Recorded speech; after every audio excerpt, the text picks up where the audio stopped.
Soy Fernando Díaz Villanueva, hoy es 28 de diciembre de 2020 y esto es La Contracrónica.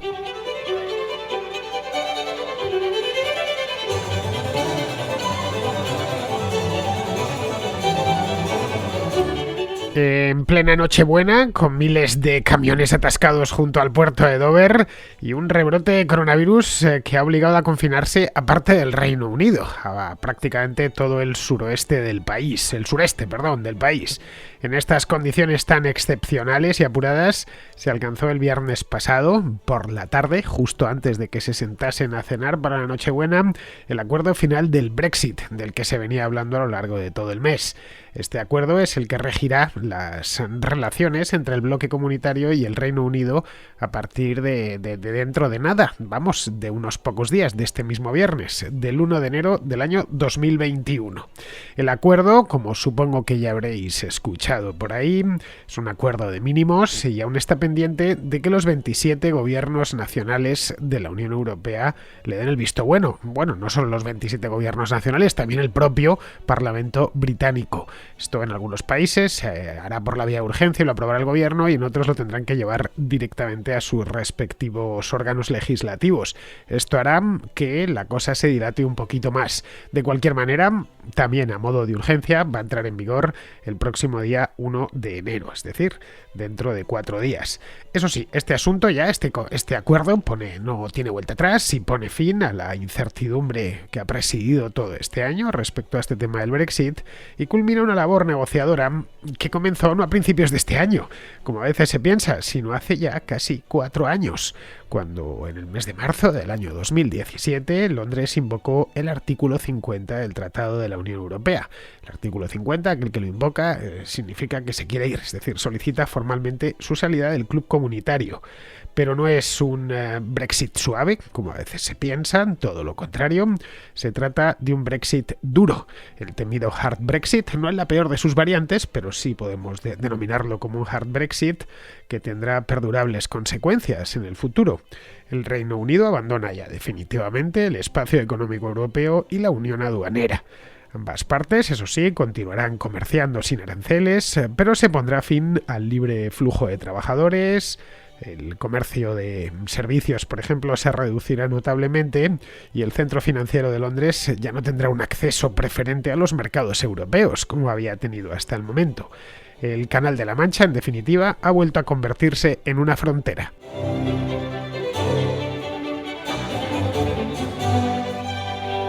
No se me ocurre mejor colofón para el Brexit que el del viernes pasado, si os soy sincero. Bueno, me había puesto incluso un poco en lo peor. Pensé que no lo resolverían hasta no el día de Nochebuena, sino el día de Nochevieja por la tarde o a las 10 de la noche más o menos. Porque la cosa ya era de perdidos al río. Nunca mejor dicho, porque quedaban 4 días, 6 días concretamente, el día 24. Ahora es cuando ahora quedan 3, 3 justo, estamos a día 28. Pero bueno, yo pensé que iban a dejarlo para el 31, que iban a pasar el tema de la Nochebuena, y no nos sorprendieron esa misma tarde de Nochebuena. Yo leí la noticia, el teletipo, por la tarde, el mismo día de Nochebuena, y me llamó la atención, corrí a leerlo, era poca la información que había disponible todavía, y a lo largo del fin de semana ya me lo he estado estudiando bien. Bien, pues esto ya termina, ya está visto para sentencia definitivamente. A partir de ahora sí que habrá muchas negociaciones de menor envergadura para un montón de cosas. Es decir, el asunto del Brexit como tal todavía coleará unos cuantos años, pero ya podremos decir que el Reino Unido está fuera de la Unión Europea. Hoy está fuera en la teoría, pero no fuera en la práctica. Hoy, el día 28 de diciembre, si escucháis esto el 3 de enero, ya estará fuera completamente, también en la práctica. Bien, pues tras 4 años y medio desde el referéndum que se celebró en junio del año 2016, parece que fue ayer, pero no fue ayer en absoluto, han pasado 4 años y medio y 9 meses desde que se iniciaron las negociaciones con 3 años y 9 meses, mejor dicho, que es lo que ha transcurrido desde marzo de 2017, como cuando se invocó, como os decía antes, el artículo 50 del Tratado de la Unión Europea. Bien, en todo este tiempo, en estos 4 años, para redondear, ha pasado de todo, incluyendo a 2 primeros ministros del Reino Unido, Theresa May y Boris Johnson. Deberíamos incluir también a Cameron, porque aunque no llegó a negociar el Brexit ni nada de esto, fue en buena medida el responsable de toda esta historia. Eso sí, él tuvo tuvo que dimitir en el mes de julio de 2016 después del referéndum, un referéndum que le había provocado y autorizado y además se había puesto del lado de los que se querían quedar, por lo tanto no tenía ya legitimidad ninguna para seguir siendo primer ministro. Así que podríamos sumar hasta 3 primeros ministros del Reino Unido desde 2016, 2 presidentes de la Comisión, en aquel momento estaba Jean-Claude Juncker, que llevaba 2 años, y Ursula von der Leyen desde este mismo año. Luego también han pasado 3 secretarios de Estado para la salida de la Unión Europea. Esta Secretaría de Estado se creó ad hoc en el año 2016 para que hubiese alguna especie de ministro, un secretario de Estado en el Reino Unido a los ministros se les llama secretarios, bueno, como en los Estados Unidos también. Y se creó esta cartera especial que supongo que ya habrá concluido, porque ya no tiene mucho sentido, ya han salido. Estos secretarios han sido, han pasado por la contra todos. David Davis al principio, recordémoslo, luego vino Dominic Raab y ya posteriormente Stephen Barclay. Bueno, este último duró hasta este año, porque creo que la secretaría como tal se suprimió y se quedó convertida en una especie de asesoría del primer ministro. El último asesor especial, asimilable al secretario de Estado para la salida de la Unión Europea, ha sido David Frost. No sé si mantendrá actividad de esa asesoría, supongo que sí, porque habrá todavía hay de hecho muchas cosas que negociar a partir de aquí. Bien, pues a pesar de todos los que han pasado, tanto en la Comisión Europea es porque les tocaba cambio, no porque les haya afectado el Brexit, pero sí en el Reino Unido ha habido un auténtico terremoto político en el Reino Unido en los últimos 4 años. Solo ha habido un negociador jefe comunitario, que ha sido Michel Barnier, desde el primer momento, desde allá por él se le nombró en 2016 y ha culminado con éxito, podríamos decir. Su estrategia la ha podido llevar a cabo y desarrollar sin demasiados problemas hasta el último momento. Y lo curioso es que Michel Barnier es un político ya de retirada. No es un político en plenitud, como puede ser Boris Johnson o la propia Ursula von der Leyen, que están en su momento.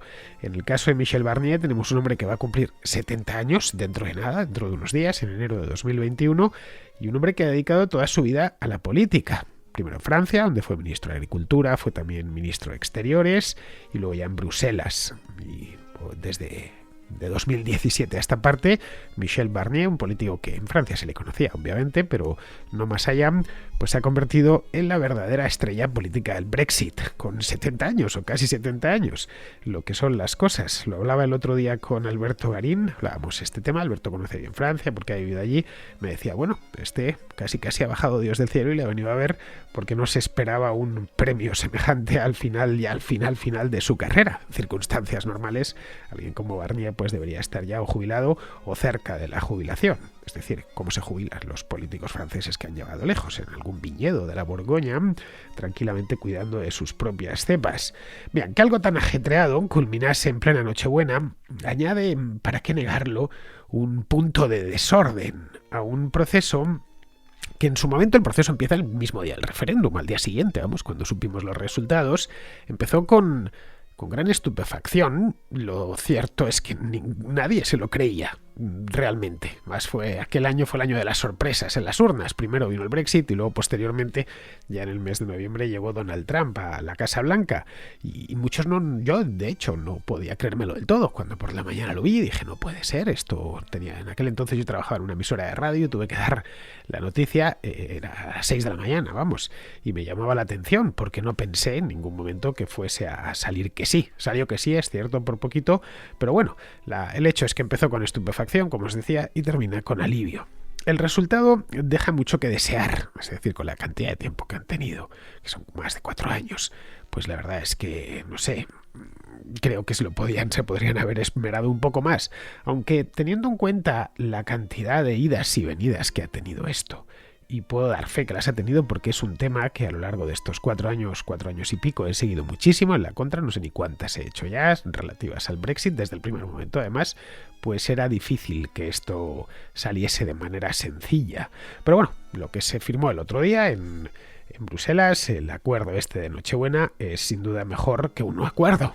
Y que el próximo viernes pues cayese sobre el Canal de la Mancha un muro comercial como el que hay, por ejemplo, pues no lo sé, entre la Unión Europea y Rusia o Bielorrusia, que para el caso hace frontera con Polonia. Bueno, Rusia también la hace, en el caso de las repúblicas bálticas, siempre nos olvidamos de ella.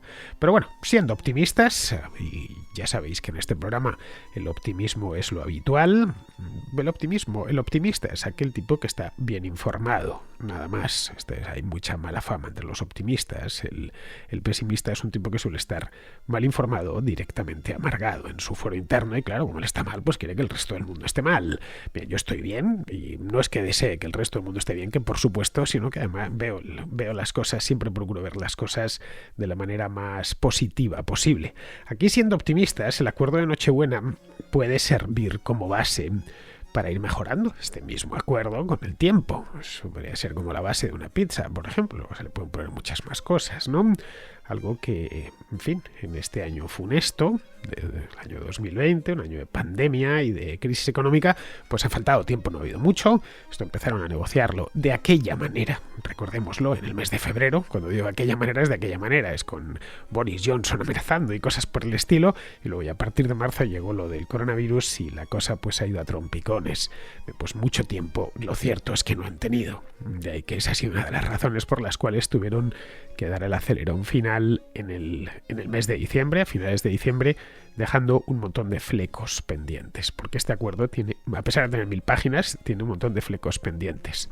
A grandes rasgos, y sin entrar en detalles, no tengo tiempo para entrar en detalles, el acuerdo deja cierta libertad a los británicos para apartarse de las regulaciones de la Unión Europea. Esto era uno de los temas, de los escollos que estaban en aquel momento. Los hablábamos aquí la semana pasada. Y a la vez que les deja cierto espacio, no tanto como les gustaría a ellos, pero vamos, sí tienen cierta libertad para apartarse de ciertas regulaciones, y también les deja libertad para firmar acuerdos de libre comercio con otros países del mundo, como por ejemplo con los Estados Unidos. Bien, siempre y cuando no entren en conflicto con lo que se ha pactado previamente con la Unión Europea, es decir, que van a ser acuerdos siempre condicionados por lo que tienen con su primer socio comercial, que es la Unión Europea. Pero dejándoles esta libertad y reconociéndola ya desde el mismo acuerdo, como contrapartida para asegurarse un arancel cero con la Unión Europea, algo que era fundamental y que hasta los brexiters de la línea más durísima estaban de acuerdo en ello, que se iban pero que por supuesto querían seguir teniendo acceso al mercado comunitario, pues lo que se ha terminado comprometiendo el gobierno del Reino Unido es a no socavar los estándares comunitarios en materia regulatoria, básicamente, bueno, en materias como la laboral, por ejemplo, que era un asunto que preocupaba, la medioambiental, que preocupaba todavía más, y la relativa a las subvenciones a sus propias empresas. Es decir, que no se pusiesen en el Reino Unido a subvencionar empresas que luego compitiesen dentro de la Unión Europea. Todos estos asuntos que se dicen rápido, luego al final, sobre el papel ocupan decenas y decenas de páginas, cuando no centenares. Bien, esto último podría ocasionar algunos problemas a Boris Johnson dentro del propio Reino Unido, es decir, en su casa, donde el ala más dura del Brexit, porque aunque desde fuera se perciba a Boris Johnson como el brexiter más salvaje, no es verdad, los hay mucho más salvajes que él. Digamos que es un brexiter convencido y persuadido de las bondades del Brexit, pero de la línea moderada, al lado de lo que hay. No hay más que echar un vistazo a la prensa británica, a veces hablar con ciertos británicos para darse cuenta. Bien, el ala más dura del Brexit está en su propio partido, además, prácticamente con algunas excepciones, lógicamente, pero casi todos están en su propio partido, que esta gente quería una ruptura total y absoluta, sin ningún tipo de acuerdo, para convertir el Canal de la Mancha en una suerte de foso, y al Reino Unido en algo parecido a un refugio fiscal y regulatorio.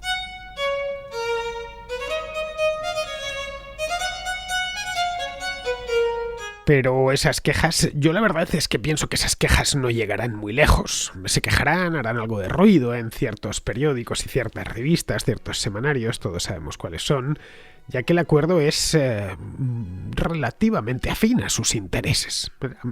La ambición que tenía Boris Johnson se ha salido, no con todo, pero en buena medida con sus intenciones de hace un año. Cualquier Brexit realista, que es el caso de Johnson, sabe que esto era lo más lejos a donde podían llegar. Esto que se han terminado firmando. Realista, insisto, que no viviese en un mundo de fantasía, evidentemente, con unicornios pegando brincos y cosas así. Es decir, que la hipótesis del Singapur del Norte era esencialmente, pues, una quimera.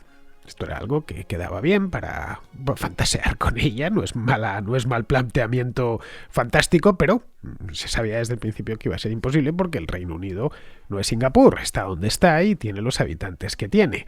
En fin, que no era algo realista, bueno, y tiene la cantidad de gente viviendo del estado que tiene, que es la otra, es que no partían de cero, no iban a inventarse el Reino Unido desde cero, iban a empezar a dibujar sobre una página en blanco, en absoluto. Así que, por no hablar de que en la mitad del país aproximadamente estaba en contra, así que luchaban también contra la mitad de los británicos.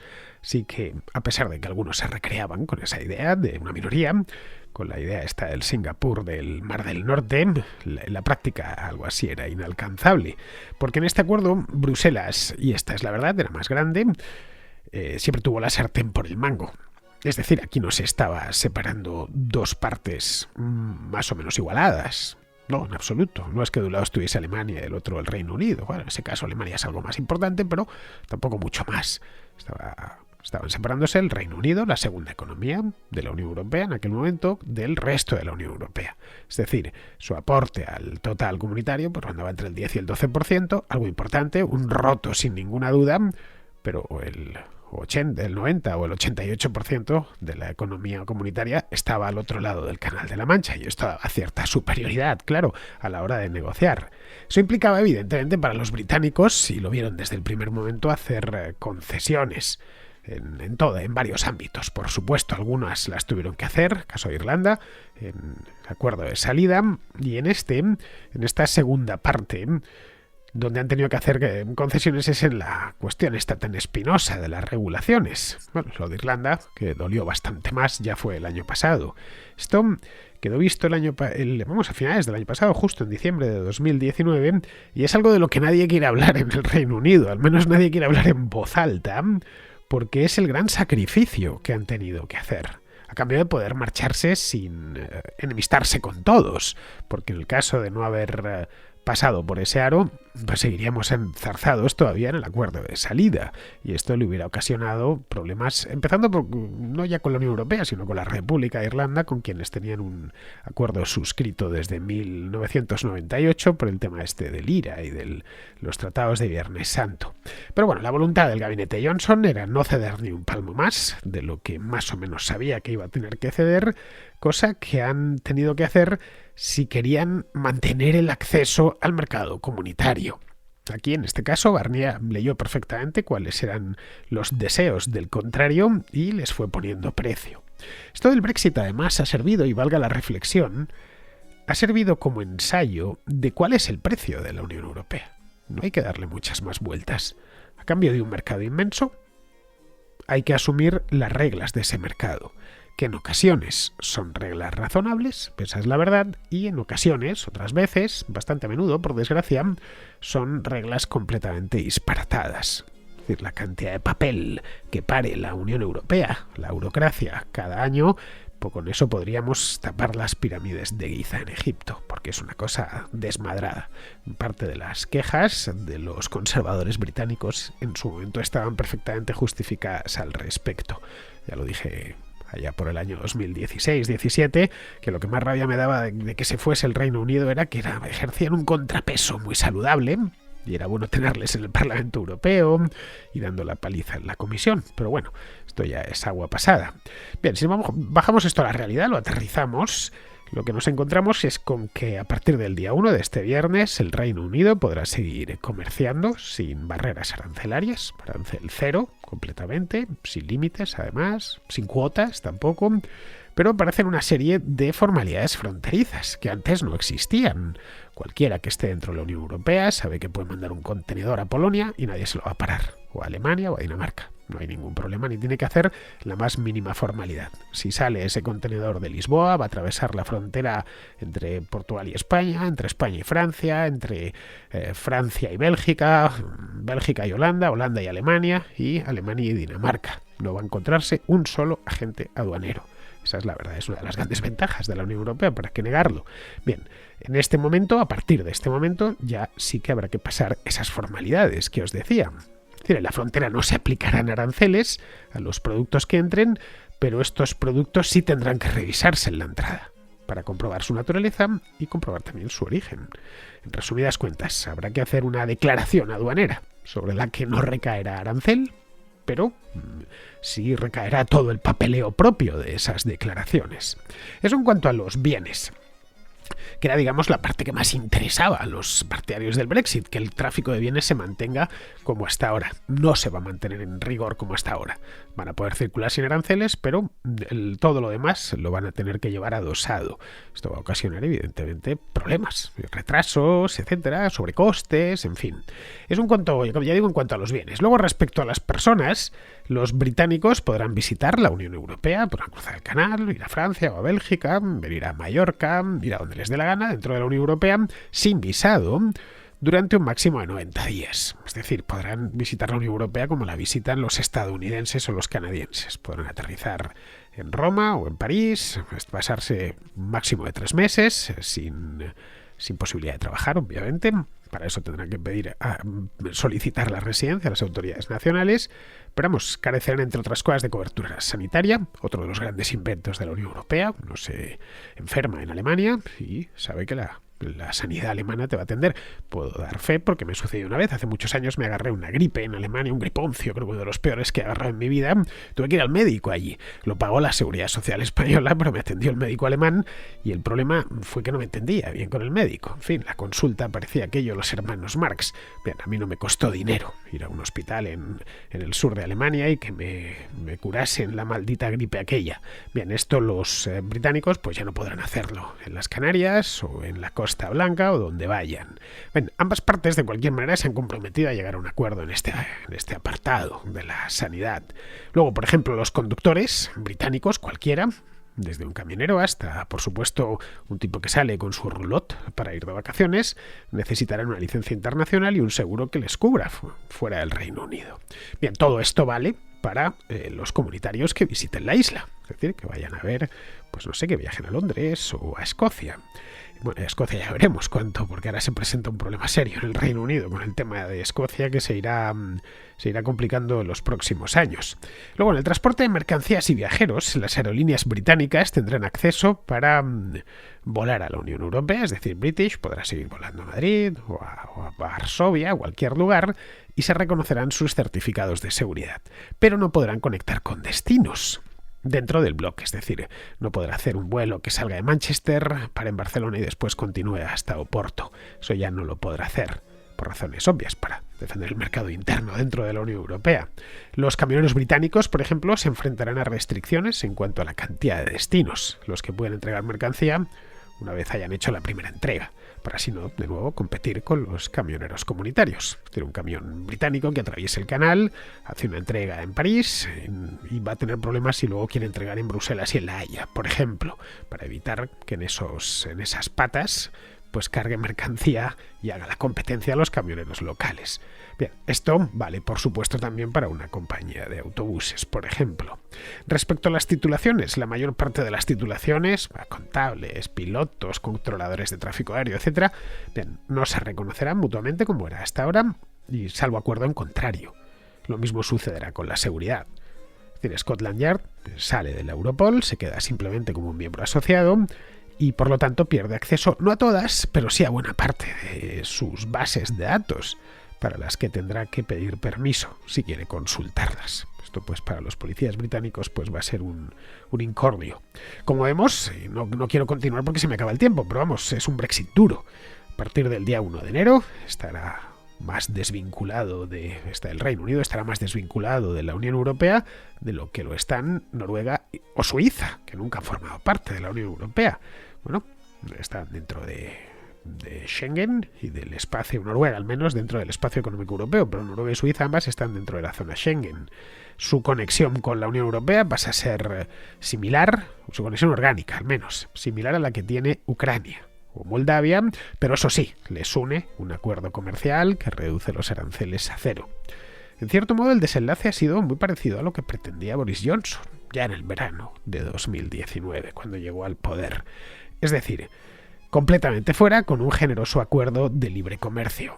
En Bruselas se ha limitado, la verdad, y si lo miramos un poco ahora ya a vista de pájaro, se ha limitado a ir tomando notas sobre lo que deseaba la parte británica e ir señalándoles las incompatibilidades. Este fue el caso de Irlanda o ha sido el caso, por ejemplo, de la regulación. La primera es una herida dentro del Reino Unido, lo de Irlanda, quiero decir, que no sé muy bien cómo va a evolucionar. Luego lo segundo, pues hay ya letra pequeña por todas partes. Allí es en la letra pequeña donde Bruselas irá inoculando su venganza si es que decide hacerlo. Es previsible que una vez salvada la ropa, como han hecho, se centren en ir poniendo esos detalles cada vez más difíciles. Han quedado muchos flecos pendientes, como os decía antes. El capítulo de los servicios financieros, por ejemplo, las transferencias de datos entre el Reino Unido y la Unión Europea, la cooperación en materia de seguridad. Ahí los eurócratas no tienen más que ir dilatando las cuestiones, aprovechándose de la debilidad del otro, para administrarle luego ruedas de molino, para que comulgue con ellas. Eso de cualquier manera está todavía por ver. Entre tanto, esta misma semana el Reino Unido se desenganchará ya definitivamente de la Unión Europea, pues tras casi medio siglo en su seno. Llevaban desde el año 73 en la Unión Europea, en aquel entonces Comunidad Económica Europea. Los políticos británicos van a tener que hilar muy fino para que el esquife no naufrague durante los primeros años.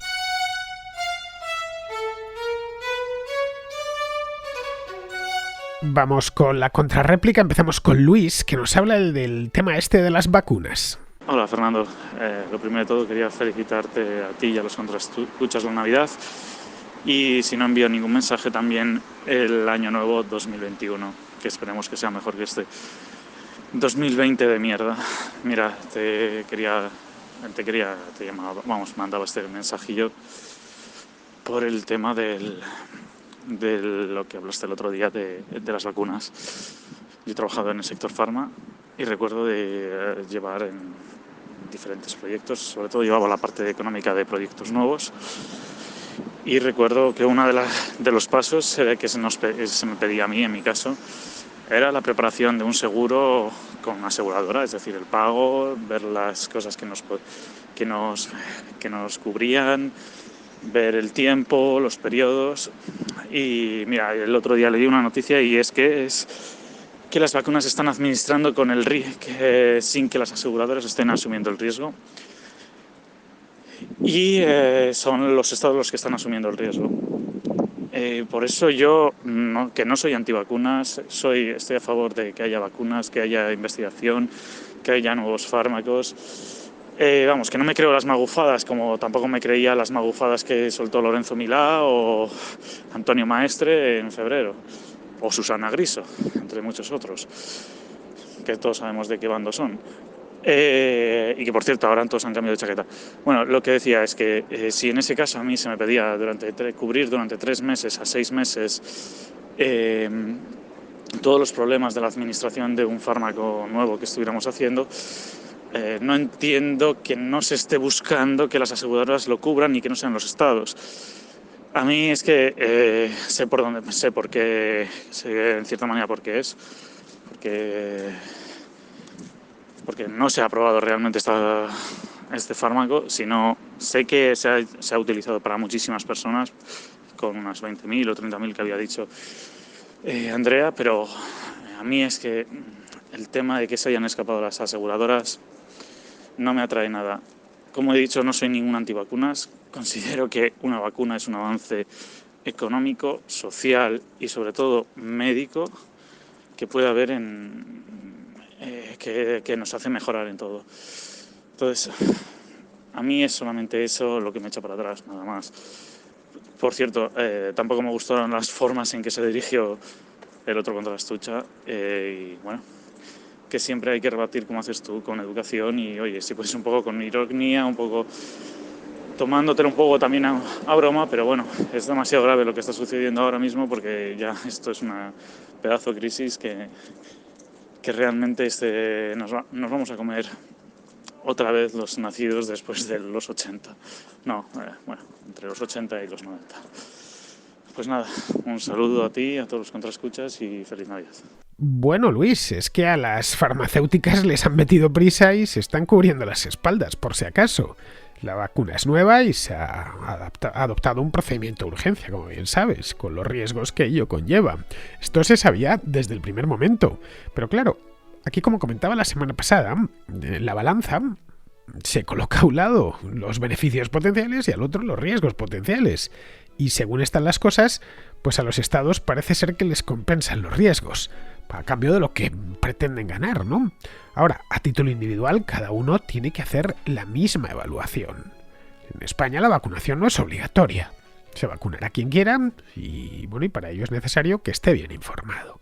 Estas vacunas se han desarrollado con mucha celeridad para que estuviesen disponibles cuanto antes. Los métodos de ensayo no son los mismos que hace 70 u 80 años y a los laboratorios se les ha exigido transparencia y que expliquen con detalle cómo funciona su vacuna. A la EMA, lo que es la Agencia del Medicamento Europea o la FDA, les ha parecido suficiente y las están aprobando las vacunas. De cualquier modo, la investigación de procedimientos como este del ARN mensajero no empezó ayer, ni a principios de este año. Llevan un montón de años investigando.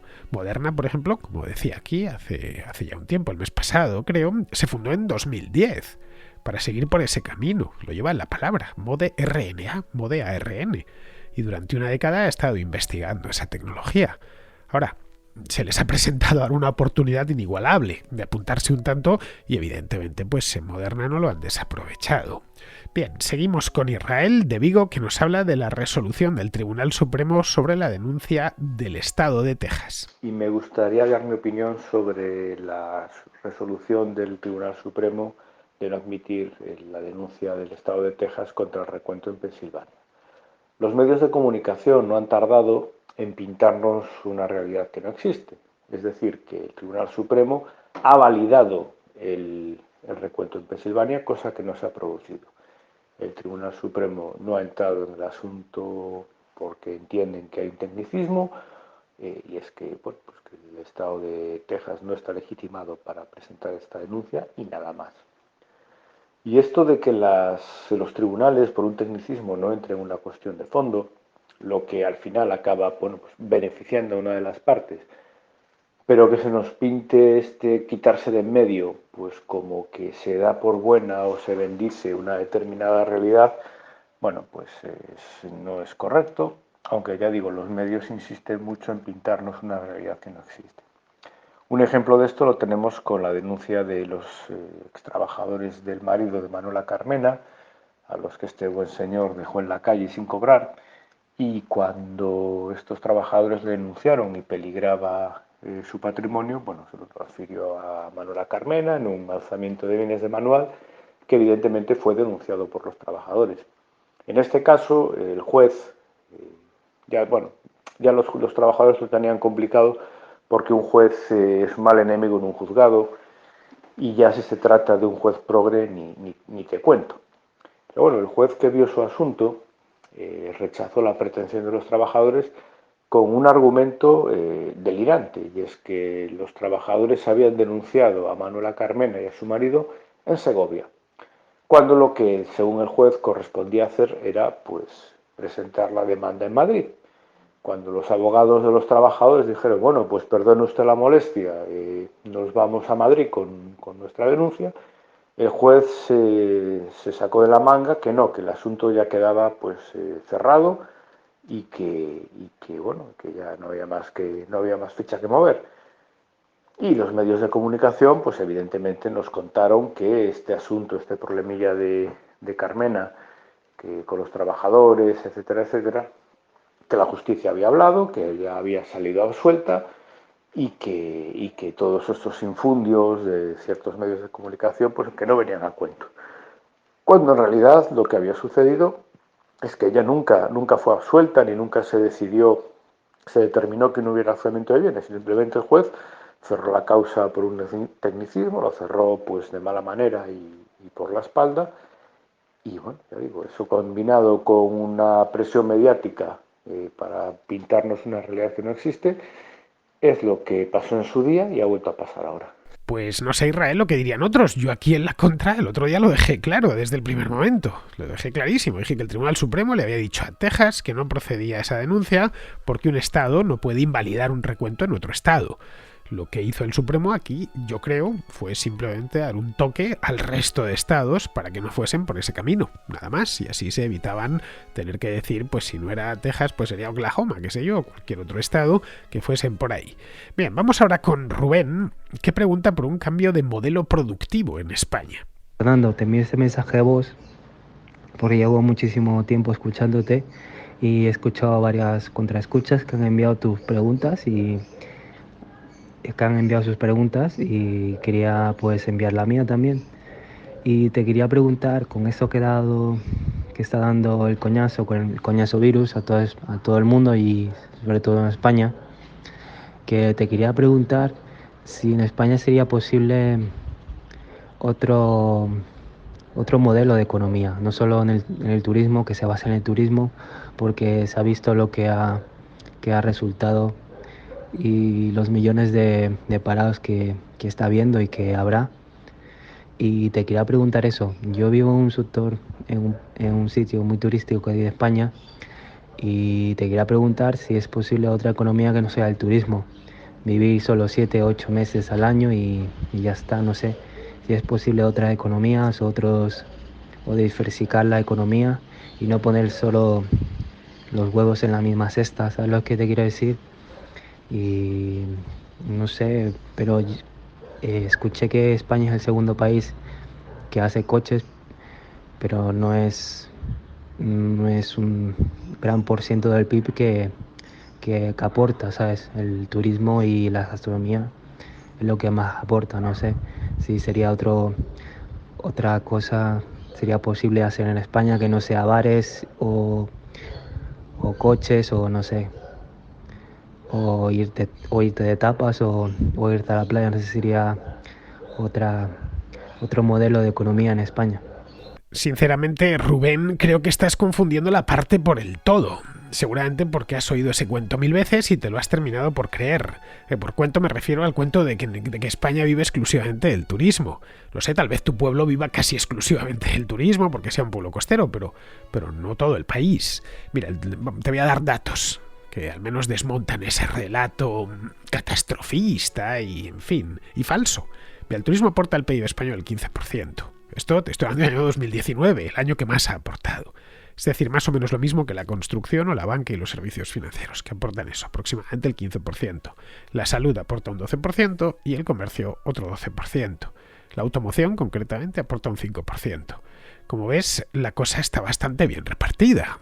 No podemos decir que la economía española no esté bien diversificada, pero vamos, que está bien que el turismo sea importante. Sería una pena que teniendo un país como el que tenemos, con un clima privilegiado y tan bonito, y en el que se come tan bien, pues no vengan turistas. Y hasta 2019 venían 85 millones cada año. Cualquier país del mundo firmaría mañana por tener este maná que tenemos nosotros. Ojo, que lo sabemos explotar bien, todo hay que decirlo. La gente no solo viene una vez, sino que además repite. A ver, es un sector importante, pero no es el único. Genera muchísima riqueza y hace de nuestro país un lugar central en el mundo. Mira, en Europa casi cualquier persona que viaja habitualmente ha visitado alguna vez España. Vienen por el clima, como bien sabemos, por el patrimonio que tiene el país, y la gastronomía, el ambiente, etcétera. Dirás, bueno, pero el sol y playa, también hay sol y playa en Túnez y no van tanto. Y en todo el Mediterráneo hay sol y playa, pero el lugar que más vienen es aquí, a Italia, por algo será. A ver, no me parece mal producto para poner en el mercado global. Desde luego mucho mejor que vender minerales o acero en láminas. Los lugares turísticos tradicionales, la Costa Azul, la Riviera Italiana, la costa de Florida, París, Florencia, Venecia, etc., no sé, son lugares prósperos, envidiables, habitados por gente refinada y diversa. No sé de verdad por qué le han agarrado este odio cartaginés a un sector tan atractivo que todos los países del mundo quieren desarrollar y potenciar. Pero vamos, que pocos lo consiguen. Bien, vamos ahora con Pizarro y terminamos ya, que nos habla pues del tema del Brexit. Que el Brexit significaba una decisión económicamente pésima a corto, mala a medio y dudosa a largo plazo. Para los británicos no ha sido nunca un secreto. Que su combinación con la crisis sanitaria y económica que ha traído la COVID-19 acentúa todo lo malo del Brexit ha sido en todo momento palmario. Y que la gestión de estos tremendos siniestros iba a ser negligente era imaginable y en todo caso rápida y fehacientemente comprobable. Pedir una prórroga, pedir socorro y pedir el estudio de una fórmula para desandar y paliar lo desbaratado no pasa por la mente política cortoplacista, superviviente y fatua de Boris, por lo que éste va a tener que afrontar la debacle como sea. Y en política, como sea, suele significar con chivos expiatorios idealmente extranjeros y con propaganda. Es decir, con nada útil para nadie, pero que podría darle tiempo de cargo. Pesadilla antes y después de Navidad. Eso sí, siempre puede surgir un cisne negro que cambie estos funestos augurios. En este caso, sería necesario una bandada. Un cordial saludo de Pizarro. Y con esto, queridos amigos, damos por concluida la contra de hoy, día 28 de diciembre, y os invito a que regreséis por aquí mañana.